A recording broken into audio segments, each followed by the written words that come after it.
If you struggle with shyness or social anxiety, check out our free No BS training course with actual useful advice you can do from home.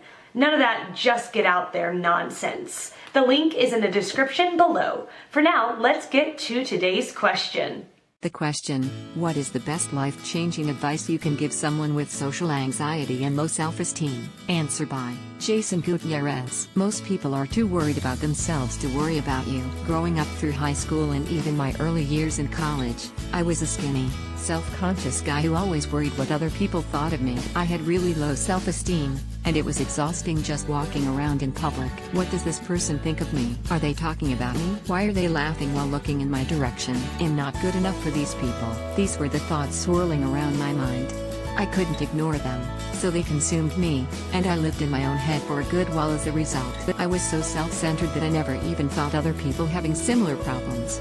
I just assumed I was the only one dealing with them. So when I heard on a podcast that something like 90% of people are too focused on themselves to focus on you, I was blown away. I started seeking out opportunities to find out if this was true. It'd go to the mall and people watch. It'd observe the behaviors of others at bars. It'd watch and listen to the people around me while tailgating for football games. My conclusion? It was absolutely true. I saw people doing the same things I was doing, except now I noticed 3 steps to easing social anxiety and feeling more confident. Witnesses other people struggling through the same thing I had changed my view of the world. If I could put my best advice into a 3-step process to follow, here's what I would say. 1. Recognize that most people are too worried about themselves to worry about you. Once you realize this, it feels like a huge burden is lifted off your back. Going out in public doesn't seem so scary. You can watch the behaviors of others and witness this for yourself. Just by having this new game to keep you busy, you kind of forget about your own insecurities. 2. Improve your physique. Most people's self-esteem issues stem from how they look. If you're struggling to develop the confidence you need, the best place to start is with your own physique. Eat healthier, lose weight, hit the gym, put on muscle. Do whatever you need to do to start looking better and healthier. You'll not only feel better about yourself, but others will begin to take notice too. 3. Seek out opportunities to conquer your fears. At the root of most anxiety is fear. With your newfound mental and physical prowess, facing your fear of social interaction will be much easier than before. Seek out opportunities to practice feeling more comfortable and confident in the presence of others. When you go out, try to surround yourself with uplifting friends and people who are also confident in themselves.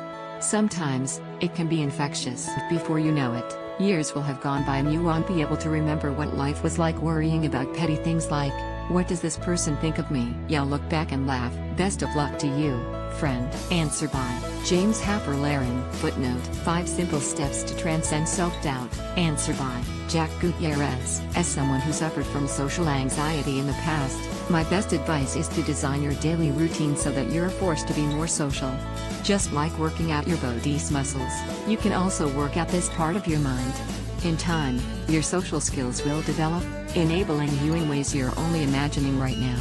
Choice architecture basically means designing your environment to force you to make certain decisions. For instance, if you want to walk more, sell your car. If you want to stop eating junk food, get them entirely out of your kitchen. If you want to rid yourself of social anxiety, pick jobs that require you to open up more.